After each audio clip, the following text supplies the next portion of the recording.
ఇప్పటికి కూడా అర్థం కాదు నేను ఎలా మాట్లాడాను ఆ 2 పదాలు అసలు. నేను బయట బూతులేం మాట్లాడనంటే మాట్లాడతానండి. మనందరం మాట్లాడతామండి. అర్థం పర్థం లేని మాటలు మాట్లాడుకుంటాం. కానీ ఒక వేదిక, ఒక పద్ధతి జనరేషన్స్‌కి మనమే చెప్పాలి కాబట్టి, మన పిల్లలకి చెప్పాలి కాబట్టి. ఆవిడ సరే అండి పెట్టేసేయండి అయిపోయింది. నేను ఇచ్చేసాను అప్పటికే. నేను పంపించేసానమ్మా అప్పుడే.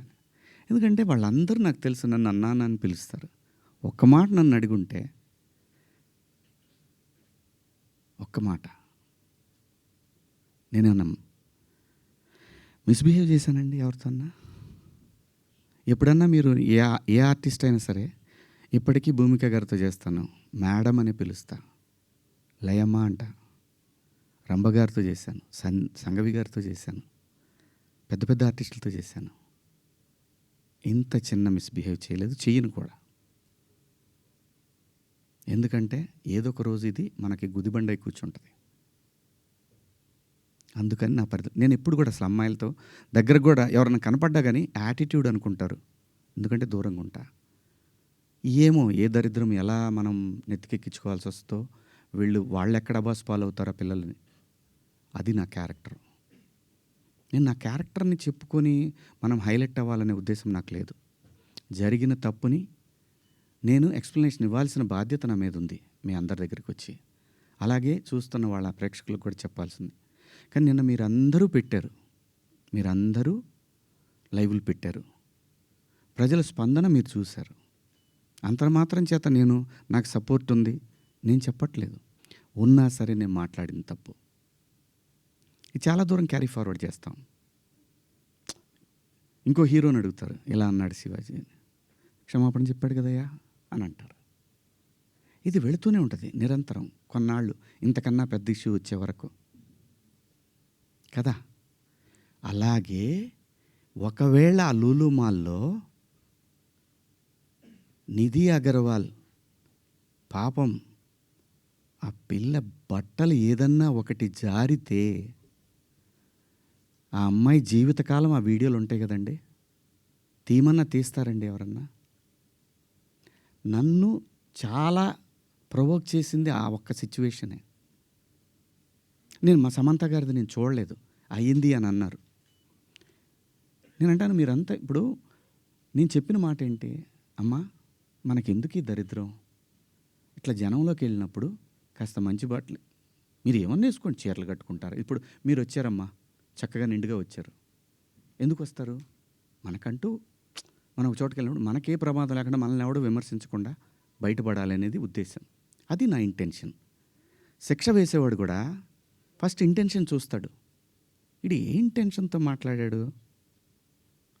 జడ్జి అయినా, ఈవెన్ కేసు తీసుకునే ఎస్ఐ అయినా ఉమెన్ కమిషన్ దాకా పోవాలన్నా ఇది ఈ 2 పదాలు.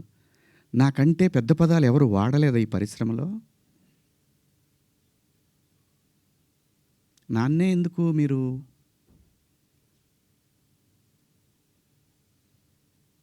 ఎందుకు నేనేం చేశాను? అమరావతి రైతులు ఆడవాళ్ళ మీద బూటు కాలేసి తొక్కినప్పుడు నేను మాట్లాడా. నేను నిలబడ్డా. ఎన్నో సందర్భాల్లో నిలబడ్డా. జంజీ కోసం ఫైట్ చేశాను నేను. రాబోయే తరాలైరా ఇవన్నీ, మీరు తినేస్తారేంట్రా అని అడిగాను నాయకుల్ని.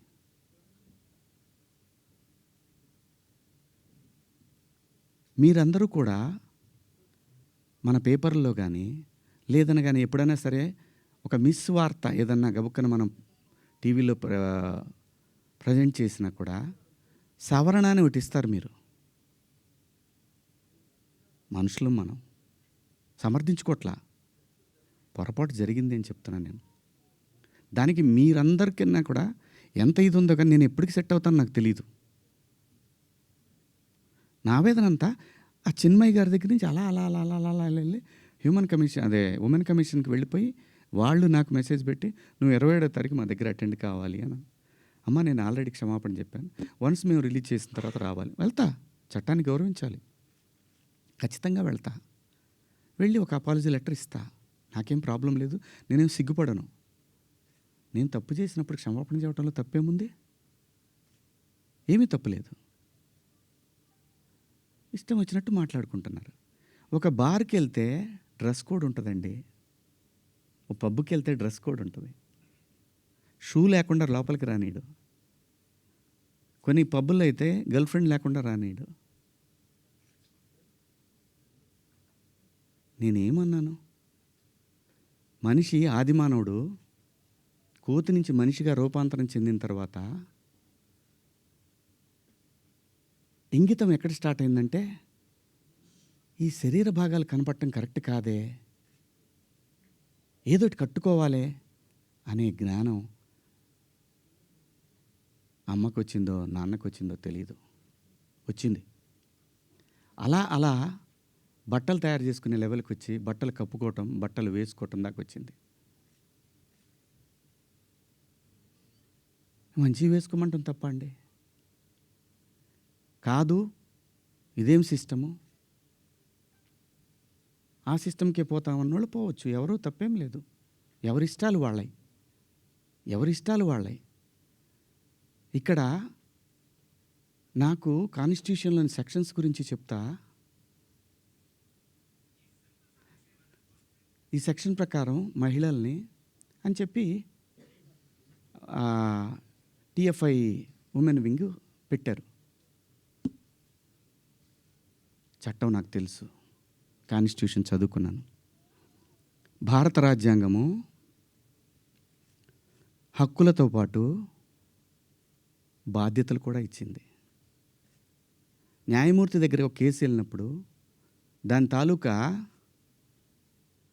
ఇంటెన్షన్ చూస్తాడు. Provoking also crime.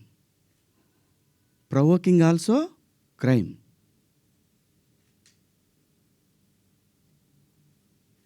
చాలామంది పెద్దవాళ్ళు, మన సీనియర్ సిటిజన్స్ అందరూ కూడా ఎందుకు అలా మాట్లాడతారు అంటే, నెక్స్ట్ జనరేషన్కి వాళ్ళ సంస్కృతిని క్యారీ ఫార్వర్డ్ చేసి వెళ్తున్నారు. వేసుకుంటారా వేసుకోరా మీ ఇష్టం అమ్మ. నేనెవరిని చెప్పటానికి? అలా పోయినప్పుడు ఆ పిల్ల ఇబ్బంది పడితే అది చూసి తట్టుకోలేక మాట్లాడానే తప్ప, ఎవరే బట్టలు వేసుకుంటే నాకేంటండి? పోనీ మీరు ఎవరన్నా ఆ పిల్లకి అండగా నిలబడ్డారమ్మా? ఒక్కళ్ళన్నా నిలబడ్డారండి? ఇది తప్పు, ఇంతమంది ఒక ఆడపిల్ల మీద దాడి చేయటం అని మాట్లాడారా? ఆ బిడ్డ కోసమే నేను మాట్లాడాను. రేపొద్దున మన తెలుగు యాంకర్లు కానీ, మన ఆర్టిస్టులు కానీ చక్కగా బట్టలు వేసుకొని వస్తారు. మన సుమ గారు కానీ, ఝాన్సీ గారు కానీ, ఉదయభాను గారు కానీ, పిల్లలు కానీ, కొత్త పిల్లలు కొంచెం యంగ్ బ్యాచ్లో కొంచెం అందంగా గ్లామర్గా కనపడాలని వేసుకుంటుంటారు. దానికి నెటిజన్స్ నుంచి వచ్చే సజెషన్స్ తోటి వాళ్ళు మార్చుకుంటారు. ఆ అమ్మాయి బయట నుంచి వచ్చిన అమ్మాయి. మనకి రెస్పాన్సిబిలిటీస్ కూడా ఉంటాయి కదా. నేనెవరిని హక్కుల్ని హరించడానికి? నేను ఎవరిని అనలేదే పలానా వాళ్ళ పేరు పెట్టి. బలైంది ఎవరు? ఇప్పుడు ప్రజల చేతిలో బలైంది ఎవరు? నాకేంటమ్మా? నాకేంటి అనసూయ గారు? మిమ్మల్ని ఎందుకంటాను నేను? అసలు మీరెందుకు వచ్చారు దీంట్లోకి? నేను మిమ్మల్ని ఏమన్నా అన్నానండి? నేను అన్నాను, అమ్మా బయట నుంచి వచ్చిన హీరోయిన్లు కానీ, మన హీరోయిన్లు ఎగ్జాక్ట్ వర్డ్స్, హీరోయిన్లు కాస్త ఫంక్షన్లకు వెళ్ళేటప్పుడు కొంచెం మంచి బట్టలు వేసుకొని వెళ్ళడమ్మా, మనకి ఎందుకు ఈ దరిద్రం బయట, వాళ్ళందరూ ఎగబడతారు. నిన్న మనం అక్కడ చూసాం కదా. మనం కొత్తగా చూపించేది ఏదైనా తర్వాత ఒక పదం వాడాను, విచ్ ఈస్ రెడిక్యులస్. నాకు వాడకూడదు ఆ పదం. నాకు ఇప్పటికి కూడా అది ఎన్నాళ్ళు హాంట్ చేస్తా తెలీదు. నేనా ఈ పదం వాడింది అని. ఓకే, నేను మనిషినే, నాకు కర్మలు ఉంటాయి, పొరపాటు జరిగింది.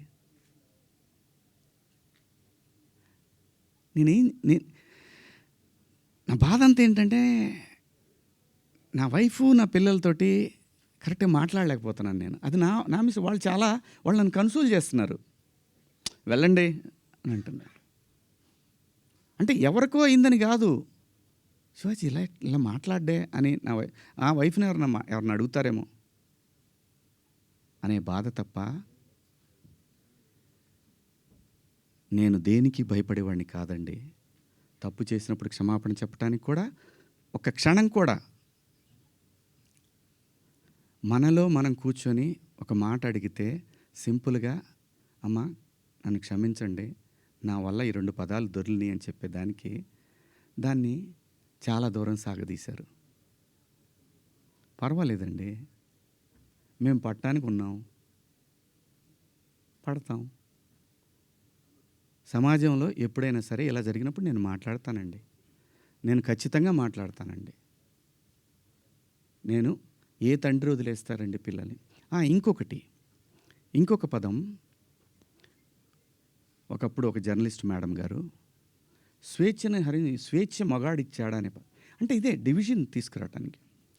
నేను అన్న ఉద్దేశం ఏంటంటే, స్వేచ్ఛ ఎందుకు కోల్పోవాలంటే, ఒక ఇంటర్మీడియట్ చదివే పాప ఒక సెమీ బాడీ కనిపిస్తా స్లీవ్లెస్ వేసుకొని వెళ్తే ఆ పాప అబ్యూజ్కి గురైనప్పుడు ఆ తండ్రి అనుక్షణం వెంటుంటాడు.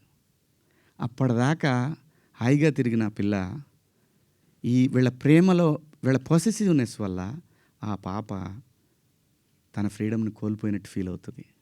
అది దాని అర్థం. మీరందరూ పెద్దవాళ్ళమ్మా, ఎవరెవరైతే నన్ను దోషిగా సమాజం ముందు నిలబెట్టాలనుకున్నారో మీ అందరికీ వందనాలు. మీరు బాధపడ్డందుకు మీకు కూడా క్షమాపణలు. ఇది శివాజీయే ఎందుకు, ఇంకా ఇంతకుముందు చాలా జరిగినాయి కదా. వాళ్ళని అడగరే? నేను చెప్పింది ఏంటి? మనకెందుకమ్మా? సమాజంలో ఏ తప్పు జరిగినా అందరూ వేళ్ళన్నీ సినిమా ఇండస్ట్రీ వైపు వస్తున్నాయి. ఆడపిల్లల రేపులు జరిగినా, లేదంటే తాగి పిల్లలు మాబు దాడులు చేసుకున్న ఒకడికొకడు ఒక సమూహాలు కలిసి, ఆ సందర్భంలో మాట్లాడాలా లేదా? విత్ గుడ్ ఇంటెన్షన్ నేను మాట్లాడినా, నేను వాడిన పదాలు అన్పార్లమెంటరీ. ఆ 2 పదాలు. ఇంతకు మించి నేను ఏ తప్పు చేయలేదు. చేస్తే క్షమాపణ చెప్పడానికి వెనకాడను. నేను ఎదురుదాడికి కూడా వెళ్ళే మనిషిని కాదు. నా కోసం నా ఇంటెన్షన్ అర్థం చేసుకున్న వాళ్ళందరికీ కూడా థ్యాంక్ యూ సో మచ్. ముఖ్యంగా అనసూయ గారు నా ఇన్సెక్యూరిటీ గురించి మాట్లాడారు. అవునమ్మా, మా హీరోయిన్ని అలా వెళ్ళినప్పుడు, దాడులు చేసినప్పుడు భయం ఉంటుందని, వాళ్ళు బాధపడతారని, ఒకవేళ జరగరాంది ఏమైనా జరిగితే ఆత్మహత్యలు చేసుకుంటారని నాకు ఇన్సెక్యూరిటీ ఉందమ్మా. ఇంకోటి, నా మీద మీరు జాలి చూపించారు, ఐ పిటీ హిమ్ అని. చాలా థ్యాంక్స్ అమ్మా. మీకు ఇచ్చిన విశాల హృదయానికి భగవంతుడికి థ్యాంక్స్ చెప్తూ, అదే భగవంతుడిని కోరుకుంటున్నాను. మీకు తొందరలోనే మీ రుణాన్ని తీర్చుకునే అవకాశం భగవంతుడు నాకు కల్పించాలని కోరుకుంటున్నామ్మా. ఓన్లీ డ్రెస్సే అని ఎలా చెప్తాం మనం? నేను జాగ్రత్త తీసుకుంటున్నా అమ్మా, డ్రెస్ గురించి చెప్పట్లేదమ్మా. జాగ్రత్త తీసుకుందాము, మనం కొంచెం జాగ్రత్తగా ఉంటే పోద్ది కదా. ఈ వితండవాదం చేసుకునే కన్నా కొంచెం జాగ్రత్త పడదాము. రేపు పొద్దున ఒక ఆడపిల్లకి ఆ అమ్మాయి తప్పు లేకపోయినా ఇష్టం వచ్చినట్టు, ఇవాళ ఆడపిల్లలకు పెళ్ళిళ్ళు కావాలంటే ఇన్స్టా ఐడీలు అడుగుతున్నారు, ఫేస్బుక్ ఐడీలు అడుగుతున్నారు. మగాడికి కావాలన్నా అదే ఉంది. అసలు జెండర్ ఆ డిఫరెన్స్ తీసుకొస్తుంది ఎవరమ్మా? ఆడపిల్ల అమ్మ ఆకాశంలో ఉంది, కొంతమంది నీచుల కింద ఎక్కడో ఉన్నారు. వాళ్ళతో ఈక్వల్ అవ్వాలనుకోవటం ఏంటమ్మా? అమ్మ 80 ఏళ్ళు వచ్చినా సరే, అమ్మ ఏదో పని చేసుకుంటా అట్లా షాట్లో బియ్యం పోసుకొని అప్పుడే నేను లోపలికి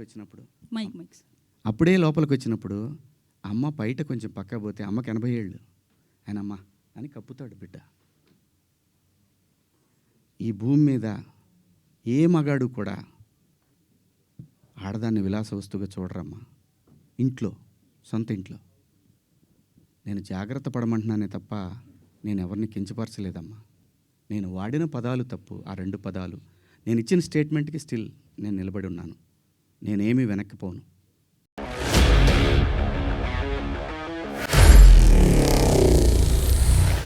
Honor Signatus, the biggest gated community in the heart of the city. Spacious 3, 3.5 and 4 BHK apartments at Kukatpalli, High-Tech City. 27.5 acres, 18 towers, G+25 floors, 1695 to 3815 square feet unit sizes. For more details, search for Honor Signatus.